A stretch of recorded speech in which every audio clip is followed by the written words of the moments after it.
近日揭發起碼幾十宗車輛冇碰撞，而駕駛人呢都被索償幾十萬，大家都覺得匪夷所思，人心惶惶。保險業聯會呢迅速同埋商業犯罪調查科開會同埋提交資料，我都幫緊幾個受害人，同大家講下最新發展同埋網民關心嘅問題。第一，警方警告參與詐騙可被判最高14年監禁。喺1月27日傳媒簡報會，商業犯罪調查科警司表示已經接手調查同埋會見新型碰瓷黨個案嘅受害人，正在審視30宗喺23至24年後發生最高索償80萬嘅個案，並警告任何人以詐騙嘅手段，包括提交失實嘅資料同埋文件，藉以誇大索償金額或者係串謀其他人作出呢啲詐騙嘅行為即屬干犯嚴重罪行，一經定罪，最高可判14年嘅監禁。24年就有一名女子因向本公司詐騙被判監禁9個月。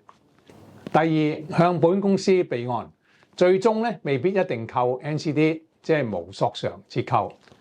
根據保單條款，有索償備案就會扣減30% 嘅 NCD。假如而家有60% NCD 有索償備案，當年續保嘅時候就會變為30 NCD。但如果3年內冇索償，或者最終索償低於保險公司指定嘅金額，例如6萬，就可以攞返 NCD。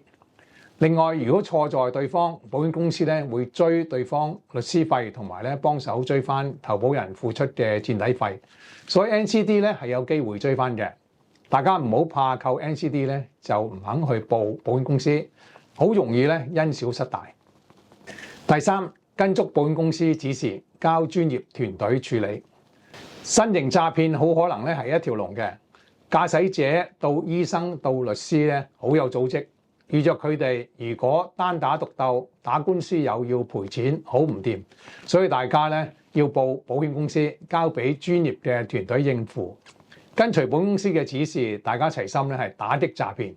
上星嘅條片一呼百應，希望多啲人知道，唔好中計。結果有33萬嘅瀏覽量，讚好有5300個。